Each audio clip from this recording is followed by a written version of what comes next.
bonjour. Je vais vous présenter donc en quelques minutes la façon dont notre syndicat essaye de mettre en mouvement son territoire pour développer une stratégie d'économie circulaire. Je dis essaye parce qu'on est au début et on verra au résultat. Et puis essayer de répondre à la question qui était posée pour faire un lien avec le POS, comment un syndicat de collecte et traitement de déchets peut contribuer à la transition énergétique. A priori, c'est pas lié et on va voir qu'en fait, ça l'est. Alors, un mot sur notre territoire. On est situé en Gironde, au nord-est de la Gironde. Vous voyez au nord, exactement un peu plus au nord que la Cube. On couvre 200 000 habitants répartis sur 141 communes. On collecte l'équivalent du poids d'une tour Eiffel tous les mois, ce qui n'est finalement que 10% de ce qui est produit sur un territoire, parce que si on y ajoute tous les produits des activités industrielles et de l'agroalimentaire, on serait alors à une tour Eiffel tous les 3 jours produits sur le territoire. Mais donc voilà, ça représente quand même des masses très importantes de déchets. Nous sommes exactement à mi-parcours du recyclage. 1 tonne sur 2 que nous collectons est recyclée sous forme matière ou organique. Alors on est très en avance sur le Grenelle, mais enfin il en reste encore 1 sur 2 qui ne l'est pas.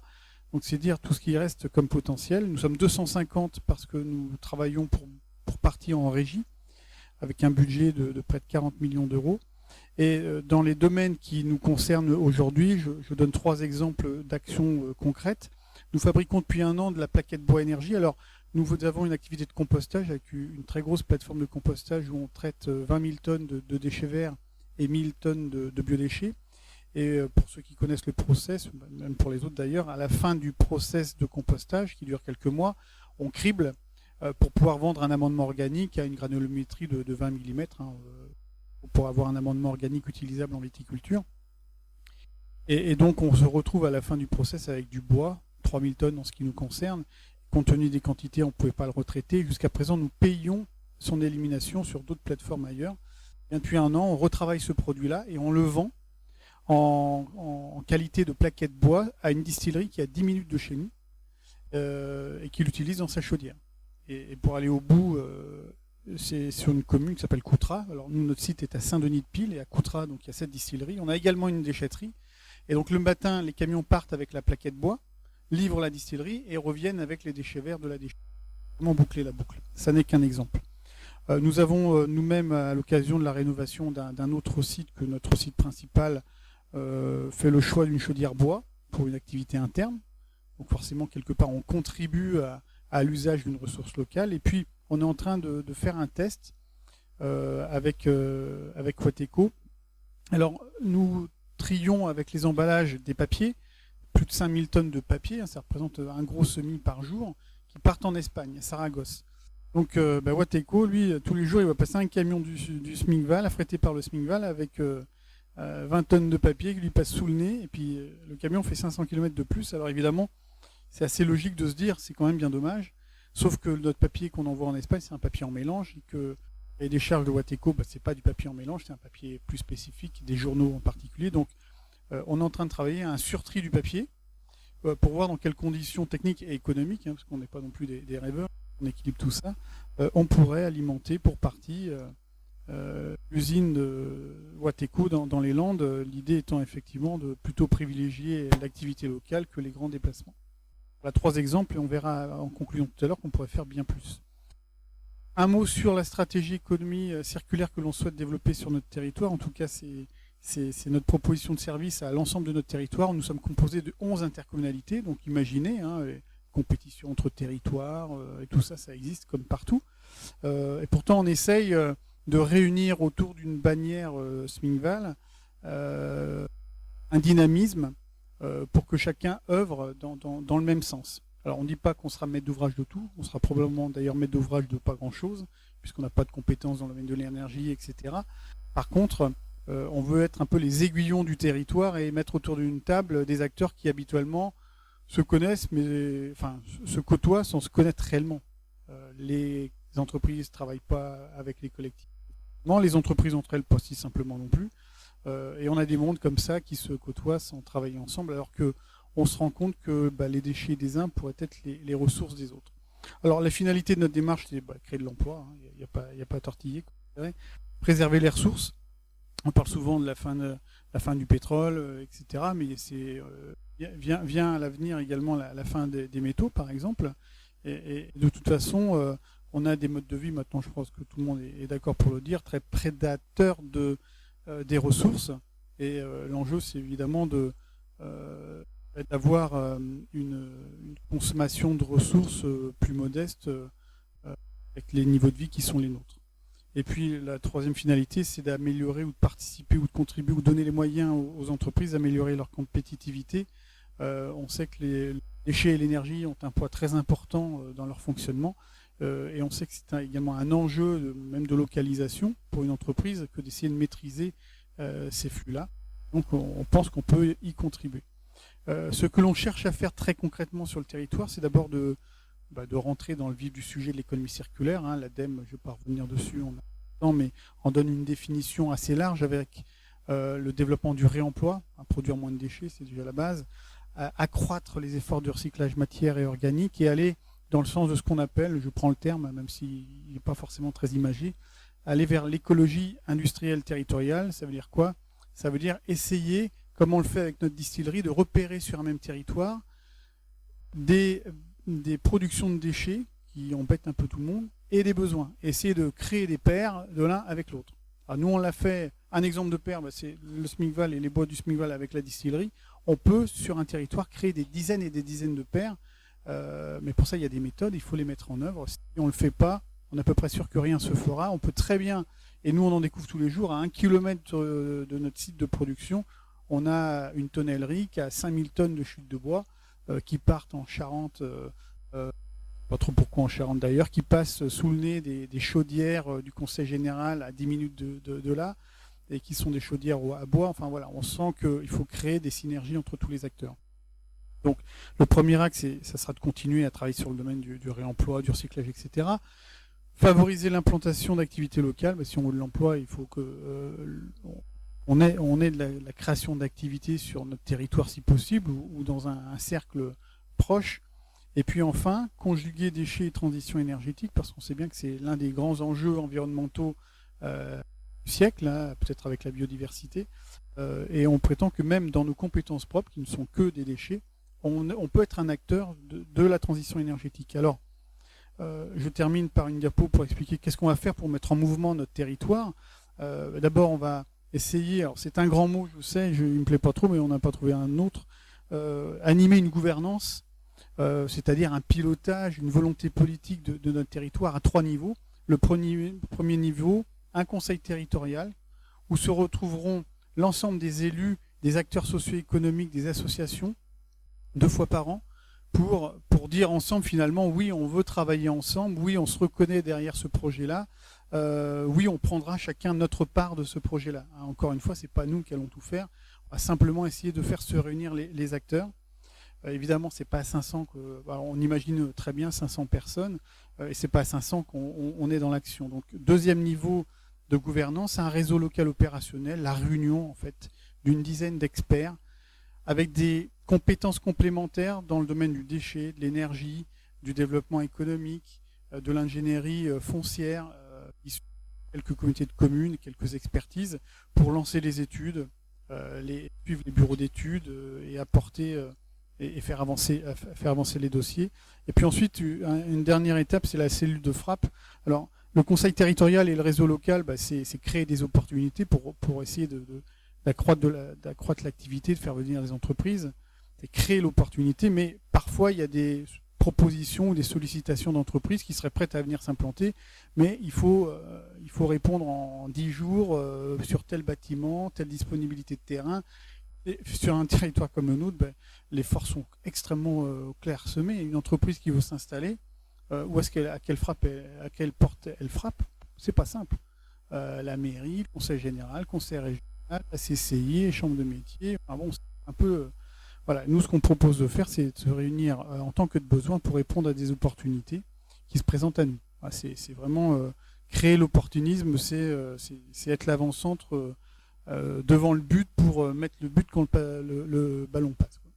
On a 1 à 2 fois par an des opportunités comme ça, c'est pas la peine de les laisser passer. Qu'est-ce qu'on va faire concrètement? D'abord des études. Si on ne sait pas ce qu'on a à faire, on n'est pas prêt d'agir, ou alors on pourrait agir au hasard. c'est faire des études d'opportunité. Une, par exemple, c'est ce qu'on est en train de faire. Ça ne coûte pas forcément de l'argent. Hein. On a la chance, nous, d'avoir accès à la ressource, c'est la nôtre. Enfin, c'est la nôtre, c'est celle, elle est produite par les communes, par les ménages, mais on la gère. Donc, on en reste maître. Et donc, on peut, entre guillemets, s'amuser avec, faire des tests, mettre un peu d'argent sur des tests de surtri ou de tri différents. Bon, alors ça marche pas, mais au moins, on peut faire ces études-là. Et puis compléter par des études de flux, notamment. Comment mettre en œuvre cette fameuse écologie industrielle territoriale, c'est de façon très ciblée sur un thème, sur une partie du territoire, se dire on va essayer d'étudier le gisement, par exemple une étude biomasse, le gisement biomasse d'un territoire pour essayer de répondre à un besoin qui est exprimé par un acteur. Ça peut être par exemple GRDF qui vient vous voir en disant un projet, je suis prêt à m'investir ou à investir pour aller vers l'injection dans le réseau.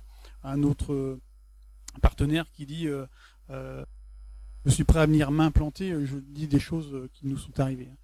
Prêt à venir m'implanter dans un projet industriel et agroalimentaire, mais je voudrais avoir la garantie d'une énergie stable sur plusieurs années. On peut envisager de travailler ensemble et pour ça nous demande par exemple d'essayer de réunir le gisement de bois disséminé sur l'ensemble du territoire pour donner des garanties à l'entreprise. Voilà des exemples d'écologie industrielle, mais pas trop fumeuse, très ciblée ou très sectorisée. Et puis on va essayer de créer également un dispositif d'accompagnement à la création d'entreprises. On a comme vous probablement en collectivité pour ceux qui en sont, parfois des porteurs de projets. Alors au téléphone c'est d'abord un projet, puis vous les rencontrez, c'est souvent que des vagues idées. Mais finalement, c'est quand même beaucoup d'opportunités et des gens qui sont dans la nature avec des envies, mais qui savent pas, ils sont devant un plat de spaghettis, ils savent pas comment prendre le truc. Alors, il faut qu'on crée les conditions d'un accompagnement pour passer de l'idée au projet, du projet à la réalisation. Et avant tout ça, on travaille, et notamment avec le bureau d'études Parménion qui est là, pour essayer de créer les conditions pour agiter le territoire et faire émerger des envies.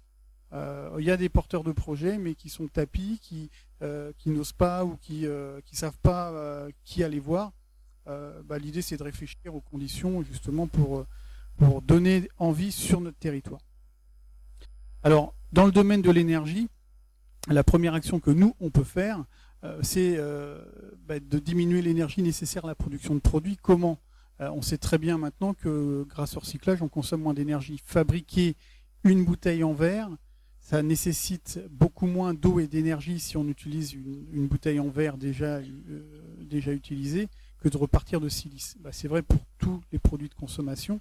Donc plus on accentue le recyclage matière et plus on contribue à la réduction de la consommation d'énergie. On a chez nous 1 tonne sur 2 recyclée, mais il y a bien des filières qu'on peut encore développer et c'est notre travail actuellement, hein, le plâtre, les films plastiques, les plastiques rigides, etc., j'en passe. Il y en a des wagons. Donc il y a encore beaucoup à faire. Il y a eu 20 ans de travail sur le recyclage, ça a bien progressé, mais il en reste tout autant devant nous. On peut ensuite essayer de produire des matériaux utilisés comme produits de construction de consommation. L'exemple de la ouate de cellulose est là, avec du papier, faire de la ouate de cellulose qui va rentrer dans des bâtiments pour contribuer à l'isolation. Si on arrive d'une part à fabriquer de la ouate de cellulose et ensuite faire revenir sur le territoire les produits comme isolants de bâtiments publics, je pense qu'on ne doit pas être intuitivement, ça ne doit pas être tout à fait idiot. Mais on peut aller plus loin avec le plâtre.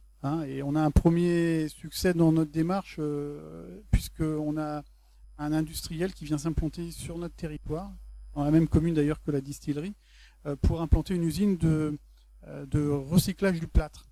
En gros, toutes les plaques de plâtre issues de la déconstruction des bâtiments vont être prises par cette usine-là, qui va en extraire le gypse, qui lui resservira à faire du plâtre et repartir dans le bâtiment. Mais on peut imaginer également le réemploi des huisseries et tout ça. Ça se fait dans d'autres départements en France, pas chez nous. Voilà, tout un tas de pistes de produits. Et on a accepté également de participer modestement à un projet qui est soutenu par la région, qui s'appelle Cyclabat, et qui va dans ce sens-là, dont l'idée est d'essayer de repérer des déchets qui pourraient être utilisés plus encore qu'aujourd'hui dans la construction de bâtiments neufs. Quand on sait l'enjeu de la construction en France, on se dit que c'est forcément une bonne idée que d'aller dans ce sens-là. On peut également, de notre point de vue, alors on va le faire, c'est pas nécessairement à nous de le faire, mais vu qu'on constate pas que ce soit fait ailleurs, bon, on va le faire. Une étude de veille technologique. Nous, ce qui nous avait, moi, ce qui m'avait, j'ai eu deux chocs. C'est un grand mot, le mot choc, mais deux surprises quand j'ai rencontré M. Tognuti la première fois.